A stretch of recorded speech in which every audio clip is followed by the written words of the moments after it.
I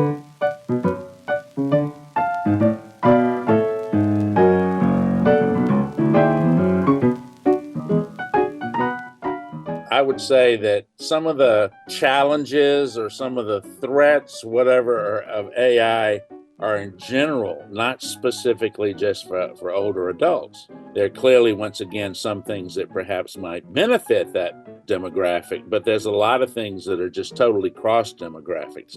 You have to wonder, like in the future for older adults, the whole idea of deep fakes, because we're coming up so clearly on an election period.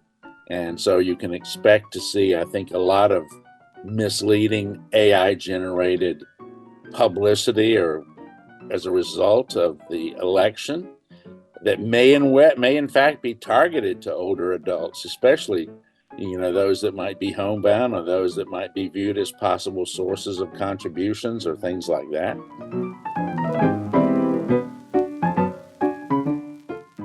Hello, and welcome to Not Born Yesterday, a podcast dedicated to older adults and the challenges and joys of aging. I'm Miriam Goodman. Not Born Yesterday is an award-winning program providing expert advice on issues related to older adults, their adult children, and anyone who works with or lives with elders. Not Born Yesterday is brought to you by Next Village SF, providing services and support to older adults, and the Fromm Institute for Lifelong Learning. I'm Lynn Winter-Gross.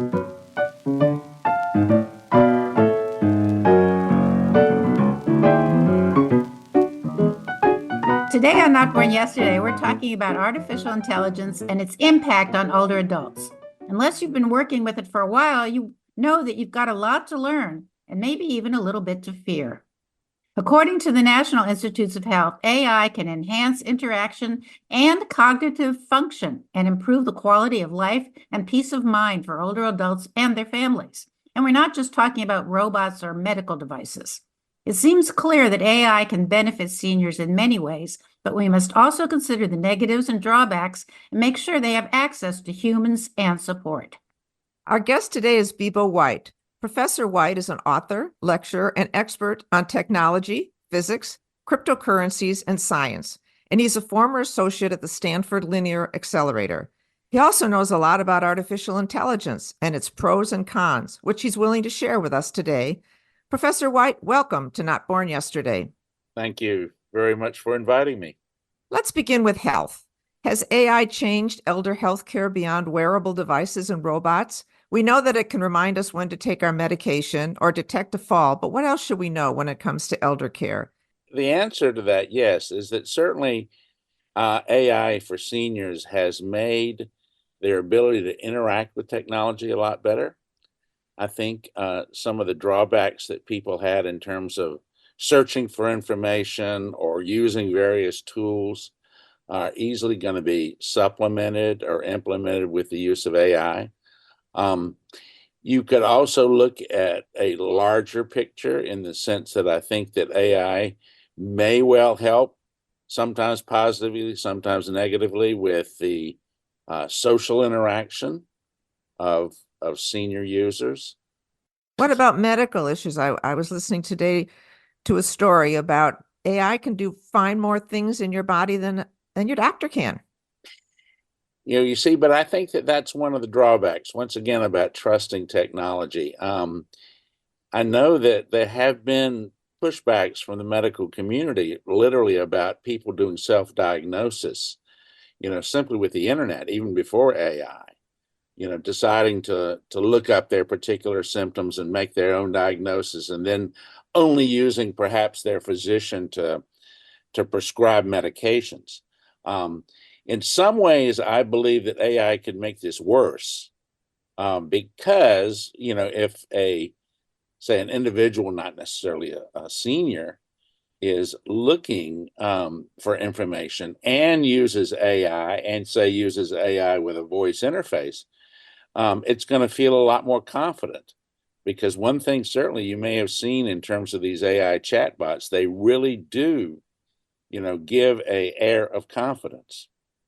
And so I would say it's totally conceivable that people could get misinformation about health issues and be misled by what sounds like to be a very viable or knowledgeable source. Well, what about some of the medical devices that are out there right now, like these wearable things or even robots or robotic pets, things like that? Are they pretty expensive? And does that mean that only a certain group is going to be able to afford them? I don't think so. I've seen some advertisements for things such that monitor, say, your heart function or your blood pressure and things like that, um, that I think do a fairly good job. But once again, I don't think they should be used in lieu of a human medical professional.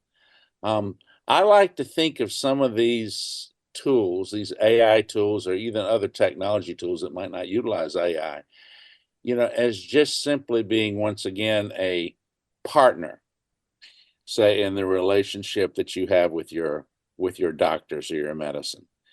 So, you can do it. You can help monitor your particular health. Certainly, monitoring particular health came very useful during COVID. Um, but once again, it's a mechanism for allowing you to easily provide information and communicate with your doctor. I'm very wary, once again, about individuals becoming dependent upon or necessarily taking advice from non-human, non-human entities.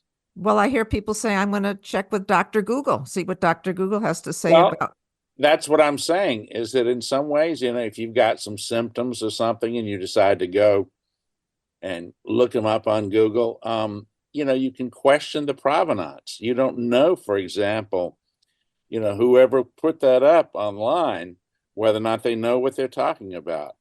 And I fear in some instances is that, well, maybe what you might do is you might, accept the response that you want to hear as opposed to the one that might be the real truth. Certainly, AI entities aren't going to be able to see you and examine you in some ways. Um, but they're going to draw what perhaps is perceived as being from their learning, a particular diagnosis that may or may not be correct. I think that there's certainly lots of examples where, responses from AIs just go totally off the rails, and give just either erroneous stuff or stuff that's just totally fictional in that case. And I would hate to think that someone who had a serious medical condition is willing to take the risk of that happening. Have you been aware of doctors complaining about their patients getting information on AI? Actually, my own doctor, a couple of years ago, he and I actually very often when I visited him, and we went off in long-winded discussions. And he was in fact complaining, just as I said a few minutes ago, that he had some patients who would make appointments and come into his office and say, "This is what's wrong with me. I need a script. And, you don't need to examine me. I've already done my due diligence." And of course, he refused to do it, but he was really concerned about the increasing number of patients that were doing that. I wonder if people do that when they see these very classy ads for medications that their doctors have never heard of, and they go in and they say, I want XYZ. It says it's going to cure what I have. Yeah. I mean, I think too, we just can't blame AI or any kind of technology for this. I think it's an ongoing trend. I mean, it seems to me, maybe it's as I've gotten older, you've got just so much, more like medical advertising on TV. So they'll say, are you feeling blah, blah, blah, and, you should be taking this or something of that nature. Ask your doctor about this. And so I think people are being bombarded perhaps with medical advice. And, you have to consider the source. I would like to think, and this is not just true of the medical applications. I'm a firm believer that AI, should not replace a lot of things, but should basically partnership. So I would say a doctor, if I chose a doctor in this particular case, I would far rather have a doctor who was a partner with AI rather than AI himself. I'm thinking about the other things that people are using for social interaction that's powered by AI. AI companions, I guess we'd have to call them, are supposed to reduce social interaction and isolation. But to some people, it sounds like this is just too far in the future and it isn't right because what about human companionship? Well, once again, I think it's a case by case basis. If you do have someone that's homebound and does not have, say, the ability to interact with any of their peers, I can see AI, like some technology, assisting in that. But I am also concerned about in the sense where, people become too dependent upon it. And of course, this is also some of the things of science fiction and movies. There's been a couple of recent movies where individuals got very, very attached to AIs, to the detriment of, their social interactions. I don't know how to present that. It's sort of a slippery slope because, once again, if they do provide some companionship for someone, say, who's homebound, um, my concern is that even if that person appreciates that relationship, they need to realize that it is not a substitute for or is the same as human interaction. It seems that people could become overly dependent on AI, which could lead to a reduced ability to interact with other humans or even to perform daily tasks without technological support. Do you see that as a problem? Sure. I think that's true with any technology, not just with AI. Um, that if you do become dependent or even become, I guess that qualifies almost like a technology addiction as well, that it's something that needs to be addressed. What about games and exercises to help brain consistency? Can AI help us in any way That I think ward off dementia and Alzheimer's? that I think is in fact a very good application. Once again, say you've got someone who's homebound or something of that nature, and being able to play chess, being able to play cards, being able to play various games with an AI, I think that's a very good exercise. Once again, since the goal is to help someone keep their mental sharpness, oh, I think that's an excellent use. That's sort of related in some ways, I think, to the use of AI in educational systems. It can be wonderful in terms of like tailoring educational plans for kids or things like that. Um, but once again, it's just a tool and should probably be done with some supervision. But you know, online games is a great thing to do. How about privacy concerns? Don't most of AI devices collect personal information? Unfortunately, what's happening in that case is with any new technology, you've got people that figure out way to exploit, do things of that nature.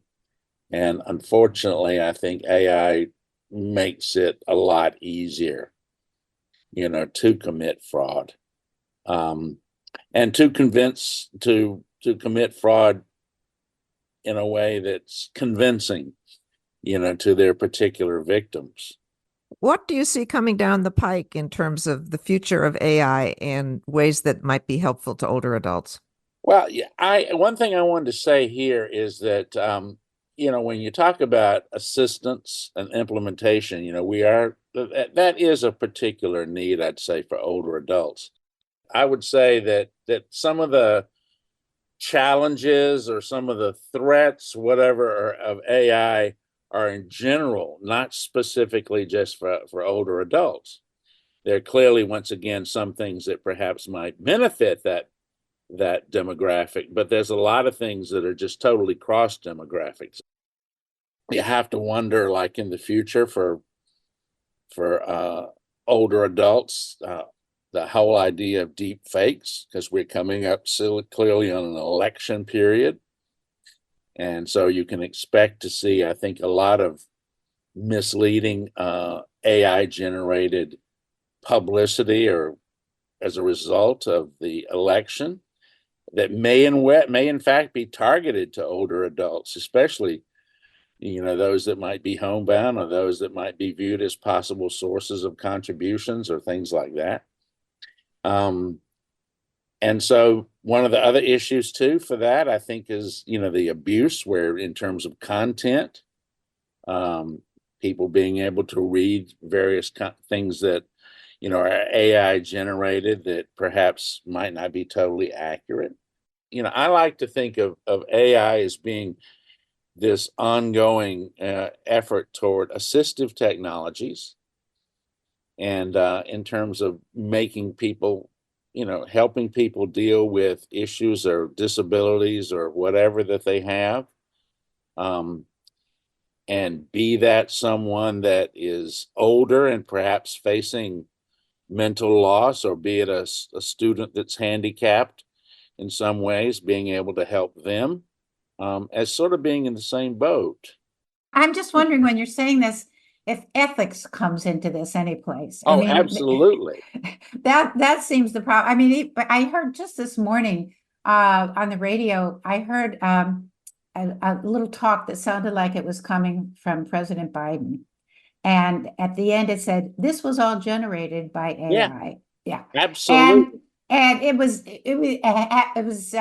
President supposedly endorsing some product, which was really outrageous. How do we put an ethical point on this? Well, that is the not $64,000, $64 billion question in that case, because I think that certainly we are going to reach the point where AI has to be regulated. Its use has to be regulated. And at this juncture, nobody knows how to do it. And it's happening so quickly. I mean, literally, I don't think that governments have any idea of how to do it. So it's the Wild West. The mere fact that someone can, in fact, generate something um, that sounds like the president and sort of provides misleading information coming out of what appears to be the president's mouth, to me, that's just total fraud and should be against the law. For a long time, there's been the ability to take a photo or something of that nature and Photoshop it to change things in it, and that look like something's happening and it's really not.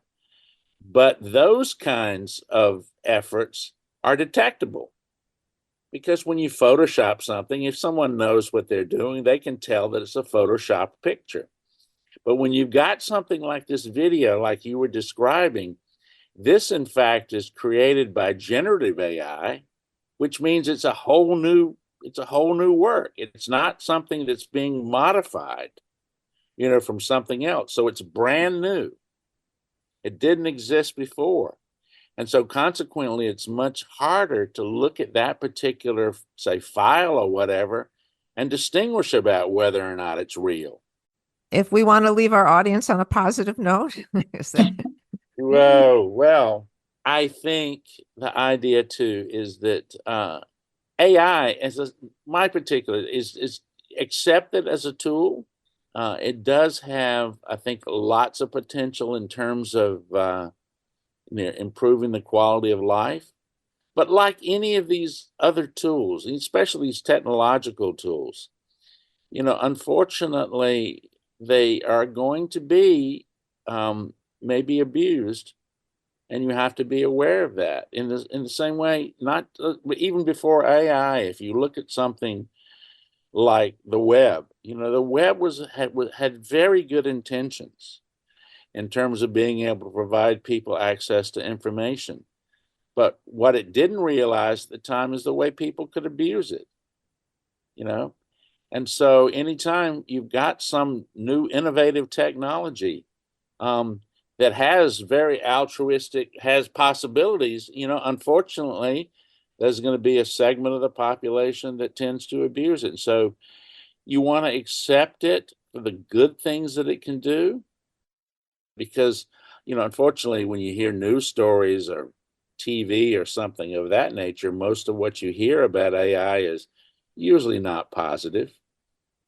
It's usually the horror stories, because the good things that it can do don't necessarily make news. But if people can stay informed, they really can then make intelligent decisions for themselves. When you look at talking about calls that people get, there's one interesting thing that unfortunately is happening that I like to remind some of the students, and that is, say, when you get, say, an unexpected telephone call, and someone asks who you are, and you be very careful about what you say, because the notion too is that your voice can easily be used and duplicated and misrepresented. So one thing that has often said in that is that when you get an unexpected call, never say the word yes. Wow. Because that is the greatest word that can be used against you. I leave on that note. But just be cautious, as it were, be aware of the threats, but also accept it as a tool. Let it do. It's a very powerful technology, but let it do the things that it can do great. And there are lots of them. Well, thank you again for pointing those out and the benefits and the challenges of using AI. Our guest was Bebo White.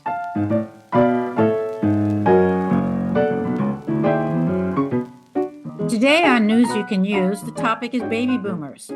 Whether you were born in the 1940s or just before the era defined as for boomers, if you were involved in student protests or struggles such as civil rights or women's rights, if you wore mini skirts, or if you were a guy and let your hair grow long, you're considered a boomer because your age group brought about so many significant social changes. And guess what? Boomers still rule. Although to some, the term boomer brings up visions of upper middle class spoiled people who feel entitled to do it their way, the boomer generation has had a great impact on American society. Boomers have brought significant changes to the economic, financial, and social image in the United States, according to a research paper on this specific generation.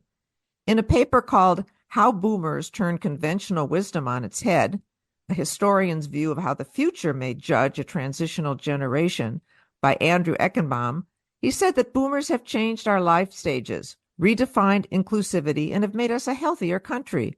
But perhaps most importantly, he wrote that boomers are the first generation whose impact continues.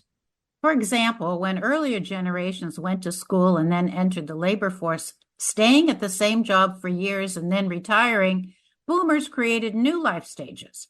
Maybe you were one of the many boomers who went to college, traveled before beginning a career, then changed jobs a number of times. Even retirement changed as boomers retired and then re-entered the workforce in new careers. And when it comes to civil rights, boomers have been involved in various struggles like gay rights, racial integration, and women's rights, the result being a much more inclusive society. Boomers are out there running or working out of health clubs, and they have also contributed to the longer life expectancy by changing behavior. Boomers eat more healthfully, have stopped smoking, and generally are more involved in their own health care. And perhaps most surprisingly, boomers have made spiritual quests, those personal searches for meaning, a part of our lives. Many have also traveled to third world countries to make a difference in the lives of people outside of our comfort zone. We may not live forever, but the lasting legacy of the boomers is that they continue to be relevant, make a contribution, and remain trendsetters. So, boomer listeners, go out there and prove you're trendy.